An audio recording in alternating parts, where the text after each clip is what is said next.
Welcome to ABC Foundation's 6th webinar in our Carbon Farming Outreach Program webinar series. Today we're going to be looking at soil carbon. Before we start, that the information contained in this presentation remains the property of ABC Foundation and may only be used for internal purposes. The content within this presentation is deemed accurate for the purpose of promoting carbon farming and land management practices. And discussions of the ACCU scheme and financial benefits of carbon farming are general in nature. Attendees should seek independent advice for their specific circumstances.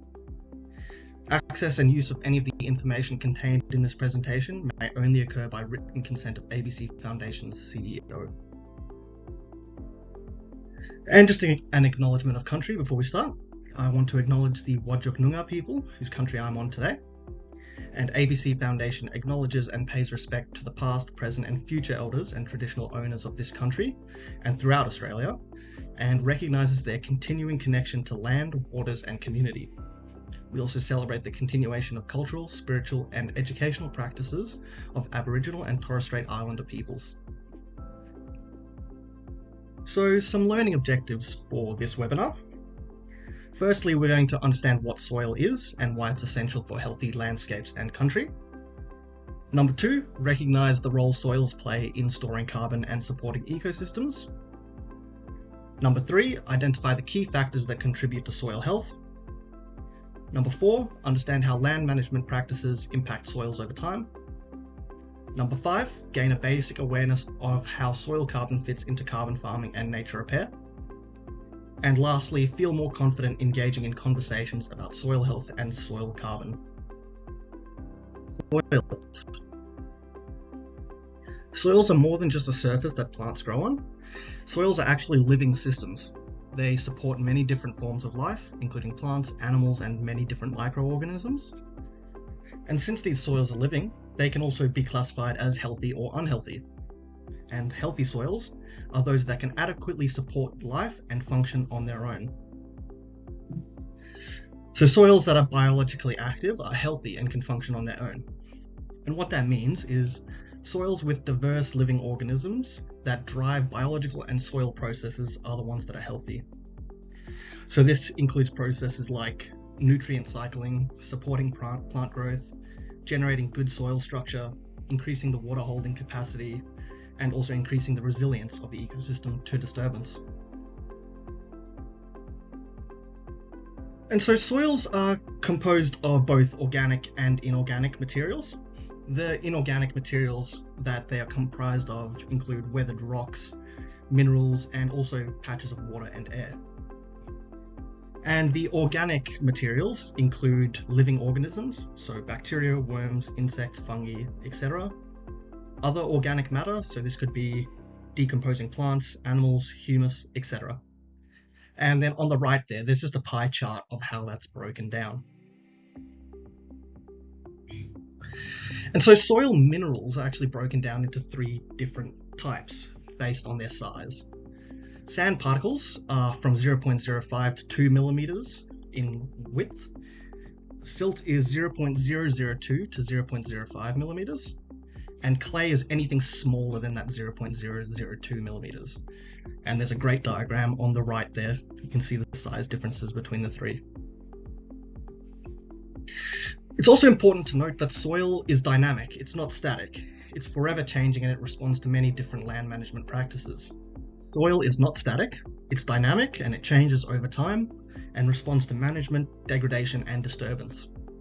The soil properties can change over time in response to a changing climate, rainfall, vegetation, etc. And mismanagement can lead to declining soil health and losses of carbon. And so therefore maintaining soil health is key to healthy and functional land and ecosystems. Soil composition and water holding capacity related to each other. Well, soil mineral composition is one of the main influences on soil water holding capacity. And this is because water is held in the spaces between the soil particles, which we call pore spaces. And so sandy soils with the largest particles, they create the largest pore spaces, while clay soils with the smallest particles create small pore spaces. Space sizes and water holding capacity have something called an inverse relationship, just meaning as one increases, the other decreases. So in this case here, the bigger the pore is, the less water it can hold. And this is because water actually sticks to the edges of soil particles in the pore spaces and doesn't fill up the pore space. So therefore, smaller pores hold the water tighter, while large pores allow the water to flow in between them. So as pore size decreases, the amount of energy needed to remove that water increases. So therefore, plants need to use more energy to remove water from clay than just from sand. And there comes to a point in the size of soil pores where it takes too much energy to remove the water so that plants physically can't do it, as the water is now stuck in the substrate. And this is a great diagram showing sand, silt and clay soils and how water can be held within those pore spaces and the rough area, the rough depth that you would see it. So a soil that is made entirely of clay would have the highest water holding capacity, but it would likely take a lot of energy to remove that water. And so that's why it's sometimes more useful to measure something called the plant available water, which is just the amount of water that the plant can take out of the soil. And so we can see that on the diagram on the right there. You can see the different types of soil on the bottom and the volume of water going up on the y-axis. And the plant available water is that bright blue section in the middle. And so in reality, very few soils will actually be wholly made of one mineral type, and most soils will be mixed or made up of a mix of different types. And you can see that on the triangle on the right there. And so healthy soils are usually those that are made up of a good mixture of sand, silt and clay, as this maximizes the amount of plant available water. So now let's talk about soil carbon and how soil actually stores it. Very briefly, a quick reminder on carbon. Carbon is highly important and found in all organic matter and is the building block of all life. And another important note is that matter can't be created or destroyed, meaning there is a finite amount of carbon in the universe. And carbon must cycle through the environment, sometimes changing forms. As we can see on the right there, there's an image of coal and an image of a diamond, both being pure carbon. And so soil carbon also has to cycle around the environment. And so here, the way that carbon enters the soil ecosystem is through the carbon cycle, which is just the movement of carbon throughout the environment, atmosphere, land, oceans, etc. And there's a balance of emissions and storage. And again, the carbon changes forms throughout.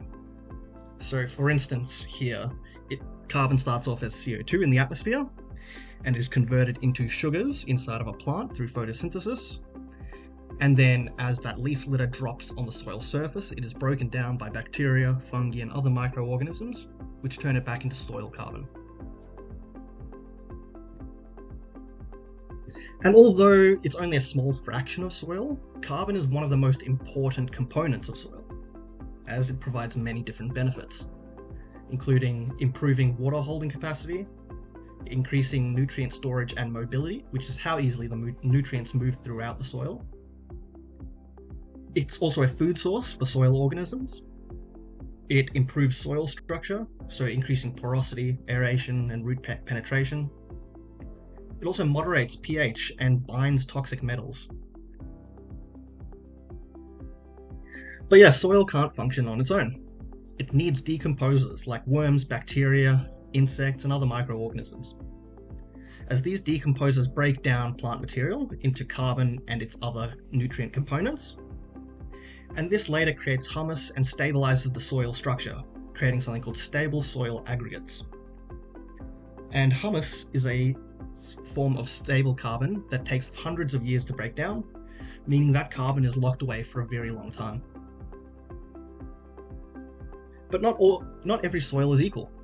Some can store more carbon than others, and the biggest influences on soil carbon storage are, number one, climate, the rainfall and temperature you see in the area. So rainfall and temperature both control plant growth rates, which is the carbon input rates into the soil. But then hotter and drier soils also have lower or a more variable storage potential. It's easier for that carbon to be lost from the soil. And then net plant inputs as well, which we briefly discussed there. So plant growth and decomposition are the main source of new soil carbon. And so an area that has more plants growing on it more rapidly will likely have a higher input of carbon. Some more influences on soil carbon storage, soil type and mineralogy. So clay and iron or aluminum-rich soils stabilize the carbon, while sandy soils have a low storage capacity and weak protection for that carbon. It's easily reversed. The soil depth and rooting patterns also influences it. So carbon stored more deeper in the soil profile is more stable and is much longer lived, whereas carbon stored right up near the top of the surface is easily disturbed and can be easily returned back into the atmosphere as CO2. That brings us to disturbance.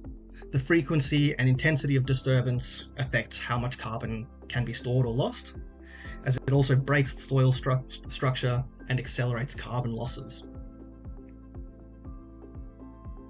So why is soil important? Well, soil is the foundation of terrestrial environments. Soil provides nutrients, water, and support for all terrestrial plants. And so these plants are then a food source for herbivores, and herbivores are a food source for other animals, and this is how energy is passed down the line. But without healthy soil, none of this happens, because the plants need it at the first step. Soil is also home to billions of organisms, mostly being microorganisms, so bacteria, archaea, fungi, protozoa, algae. These are all highly important for decomposition and nutrient cycling, as well as many, many other important processes. There's also microfauna, so really small animals. These include nematodes or roundworms and tardigrades, also known as water bears. And they're highly important for nutrient cycling, regulating microorganism populations, and also help with decomposition, plus again many more. Next up are the mesofauna, or the small invertebrates. So these are things like mites and springtails. And again, they help with decomposition, and they're also a predator for microorganisms and microfauna. Then we go down to macrofauna, or larger soil animals. So this could be earthworms, ants, termites, beetles, etc. Again, they all help with decomposition and eating organic material. They also prey on smaller animals. They help with soil aeration, so especially ants and worms, they create tunnels throughout the soil that helps with water penetration and nutrient moving, and it stops compaction. Also helps with nutrient cycling. And the last, probably most obvious one, are plants. So plants, roots and underground plants exist here. They again help with soil aeration, nutrient cycling. They're also a food source for all the other organisms we've spoken about, and they are a source of carbon input into the soil. And so this variety of life forms the foundation of many important services, which includes carbon storage. And so a healthy soil is also the foundation of our food production networks. Around 95% of global food production relies in some way on soil, as the soil provides nutrients, water, and stability for crop growth. Then these crops are used as a feed for food animals, again passing that energy down the line. But the important thing here is that unhealthy soils don't provide these essential inputs, meaning there's a much lower productivity. Other reasons that soil is important, well, obviously soil stores carbon, and estimates put it at about 3 times more carbon stored in the soil than in the atmosphere, and about 5 times more carbon stored in soil than in all terrestrial vegetation. And healthy soils are the foundation of healthy ecosystems and landscapes, as all about above ground life depends on below ground health. And mismanagement of this soil can lead to many negative consequences, such as a loss of fertility, loss of nutrients and/or carbon from the soil, increased erosion and degradation, reduced options for future land use, reduced soil stability, structure, and increased compaction, which all limit your growing capabilities. And a great quote here is that when soil is healthy, country is healthy, and when soil is degraded, everything else is put at risk. How do our land management practices affect soil around us? Management practices all affect soil health and carbon storage in some way, shape, or form. As poor land management decisions lead to carbon losses and declining soil health, while good land management or nature-positive land management leads to increasing carbon storage and better soil health. But these changes can be quite slow, so protecting the health that is already existing is key to success.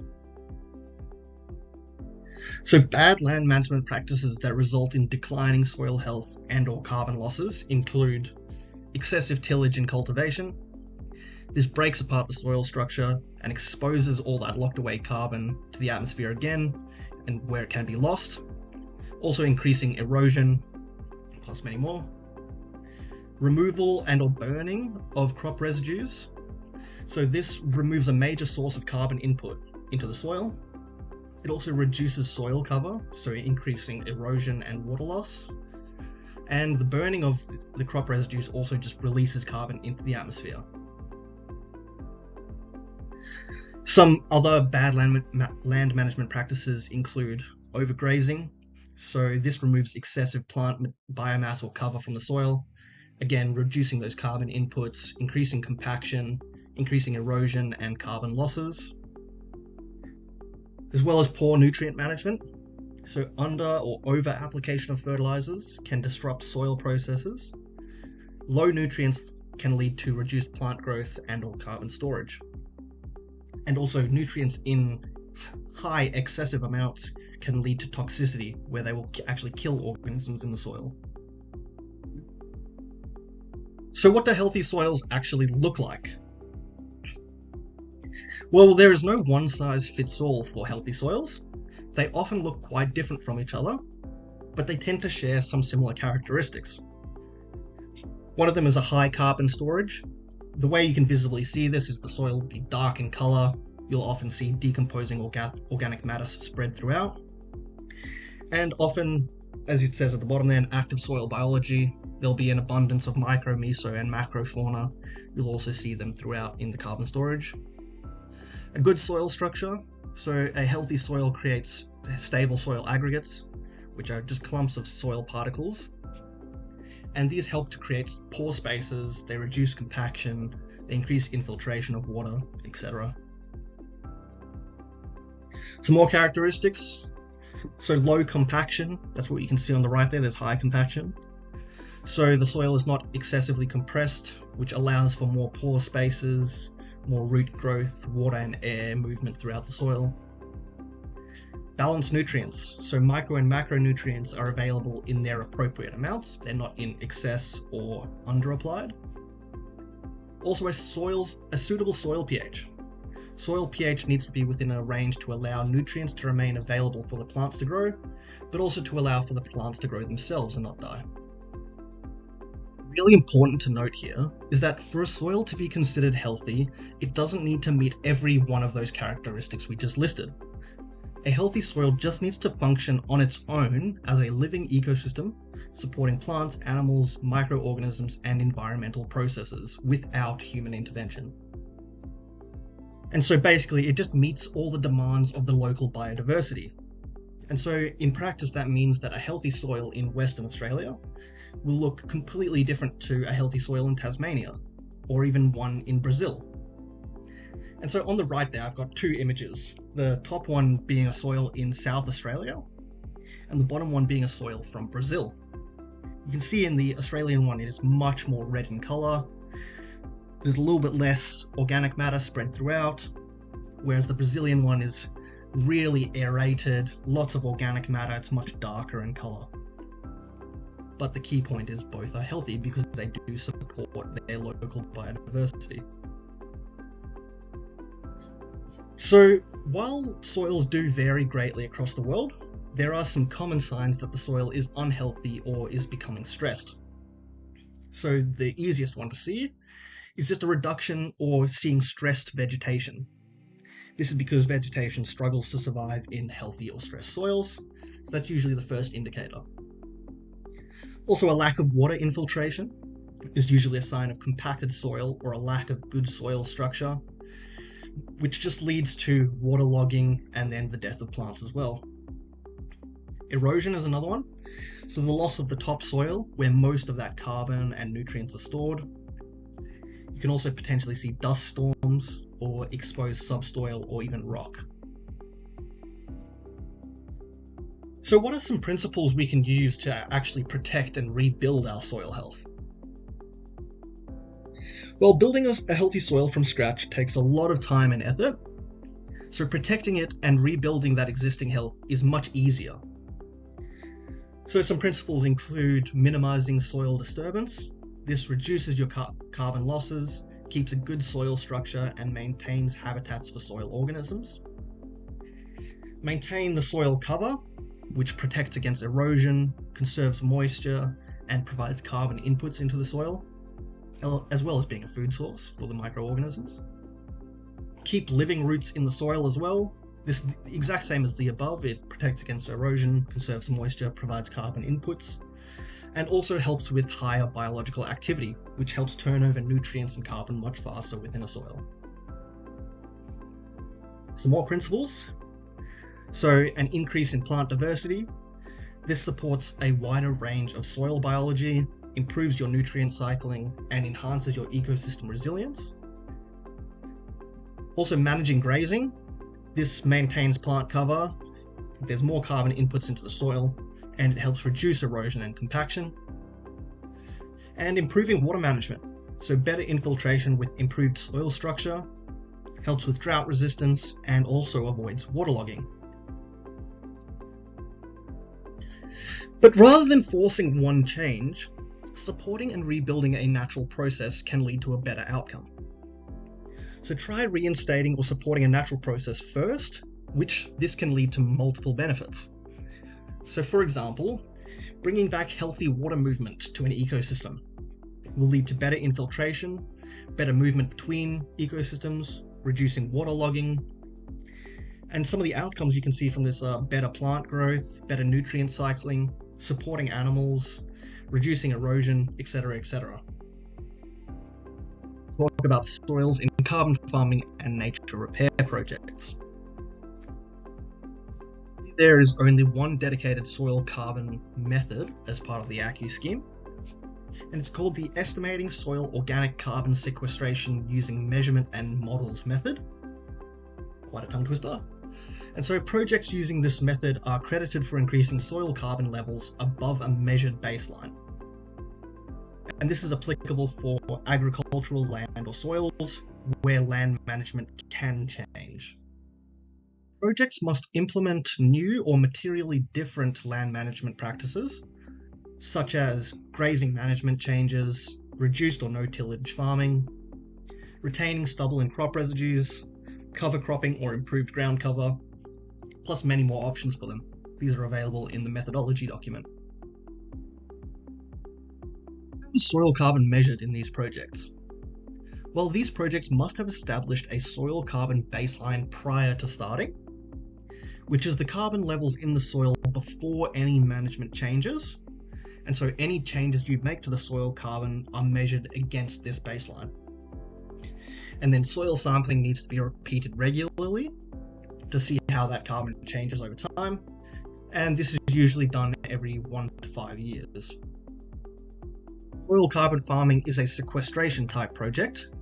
This means it is subject to permanence obligations, which permanence obligations are just the requirement to keep your stored carbon locked away for a set period of time, usually 25 or 100 years. Which is slightly different to the crediting period, which is the window of time where your project can earn ACCUs from your soil carbon management activities. And so in this case, it's 25 years. Farming methods actually do increase soil carbon levels, but they don't account for it. Why is that? All vegetation-based methods actually do increase soil carbon levels, but they don't account for that increase when crediting. And this is because soil carbon measurement is complex and quite expensive, and only accounts for a small amount of carbon stored in these types of projects. Meaning most of the time it's just not worth the cost for these projects to also account for soil carbon as well as vegetation carbon. Nature repair. Well, healthy soils sit at the basis of effective nature repair work, as healthy soils are essential for an ecosystem to perform its natural functions. And they directly affect the health of vegetation, which in turn affects the animals. And losses of the ecosystem function, i.e. when soils are degraded, leads to declining ecosystem health and biodiversity losses. And soil health and nature repair work actually work together. So this is because as the soil health improves, so should the health of the ecosystem and the amount of biodiversity in the region. But then also conversely, as ecosystem health and biodiversity increase, so will the soil health and carbon storage. This is something called a positive feedback loop. When the outcome of one thing, so in this case biodiversity and or soil health, improves, so does the input of it, which in this case is the other one. So as soil health improves, biodiversity improves, which helps nature repair improve, and then it just feeds back in a circle. So what considerations should you have prior to starting a soil carbon project? As we've noted, as soil carbon farming projects fall under the sequestration grouping of projects, this means they need to follow the same obligations as other sequestration-based projects, with number one being permanence obligations, so the requirement to keep stored carbon locked away for a set period of time, as well as measuring baseline soil carbon. So you need to measure the current soil carbon levels, and then any future levels that you measure as part of your management are compared to this. Some more obligations include ongoing monitoring and measurement, so periodic sampling, testing, and modelling are required to measure your carbon outcomes. Reporting obligations as well, so the project operator must submit regular reports, and your carbon credits are only awarded after your report is submitted. Your project also needs to undergo independent audits, where a project undergoes periodic independent auditing, just to ensure accuracy, compliance, and credibility. And some more obligations include record keeping.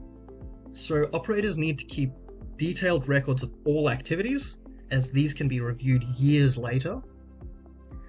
Reversal obligations as well. So if that carbon that's stored in the soil is later lost for whatever reason, the project may be required to either restore the carbon levels or surrender or return the equivalent amount of ACCUs back into the scheme. But there are also limitations to soil carbon storage, the biggest one being carbon saturation. Just as the more carbon is stored within a soil, it becomes harder and harder for that soil to store more, and it reaches a limit when no more carbon can actually be stored within a soil. And this also leads back to some of the climate variability and rainfall variability. These also affect how much carbon saturation a soil has. These type of projects also have high setup costs, as well as many ongoing costs for monitoring, sampling, auditing, and so these may reduce the long-term profitability or viability if you're only carbon farming in soil. And so soil carbon farming projects, just like any other carbon project, must engage with traditional owners ethically and respectfully. Project must have respect for cultural obligations, processes, and matters. And FPIC, or free, prior, and informed consent, is essential for a project to succeed. Where FPIC is just the right of Indigenous peoples to make voluntary, well-informed decisions about activities that affect their lands, waters, resources, and rights.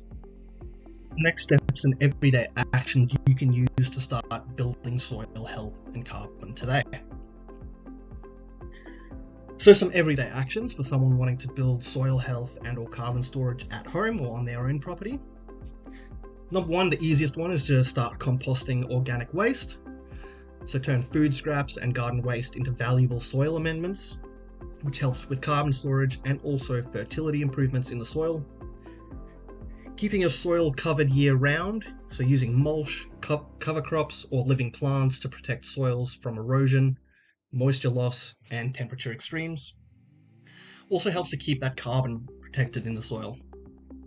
Their actions for someone that wants to build soil health and or carbon includes minimizing soil disturbance, so reducing digging and tilling to help protect soil structure, keep microbial communities intact, and keep that soil carbon stored away.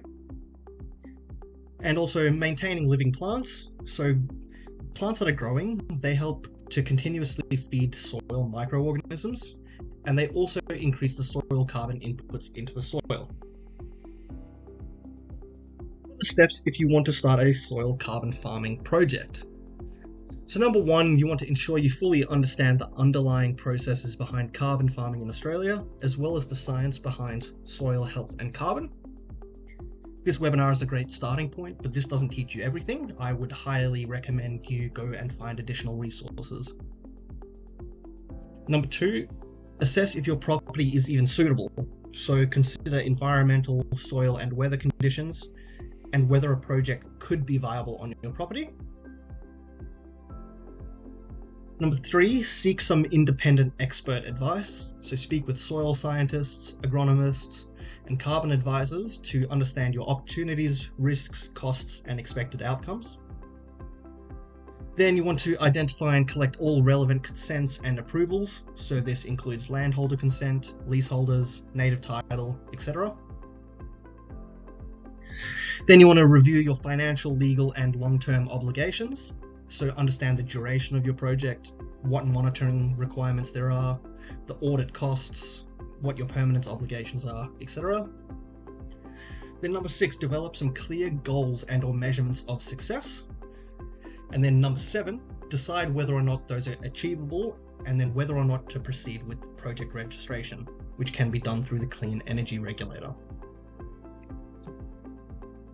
So what are the key takeaways from this webinar? Well, number one, soils are living systems made up of organisms that help drive ecological processes. Soil health drives ecosystem function, and healthy soils are biologically active, sustaining life and driving natural processes. Soil structure and characteristics control water holding capacity and drought resistance, as well as many other things. Soil carbon is central for soil health, underpinning fertility, structure, water capacity, and biological activity. Soil carbon is influenced by land management practices and also the environment. So this includes climate, soil type, vegetation, etc. They all affect how much carbon can be stored in a soil and how much is actively being stored at the moment. And healthy soils show very clear signs, including good structure, high biological activity, dark color, low compaction, and a high water infiltration, plus many more. Soil helps to support the majority of global food production, around 95%. So soil health is key to productivity here. Soil carbon projects can earn income through carbon storage and earning ACCUs, although this may be limited depending on your region. And carbon farming projects have extensive responsibilities and obligations, especially for those that extend into future generations. But there are everyday actions that people can use to rebuild soil health and carbon at home if they're not wanting to start a soil carbon project. So what's next? Well, this was the final webinar in our Carbon Farming Outreach Program webinar series. So if you would like further information about carbon farming, nature repair, climate change, blue carbon, and traditional ecological knowledge and fire, please see webinars 1 to 5, which are available through the link on the screen here. You can also see any more of our upcoming events or other webinars we may be releasing in the future through that link as well. Any queries, please send it through to carbononCountry@abcau.com.au.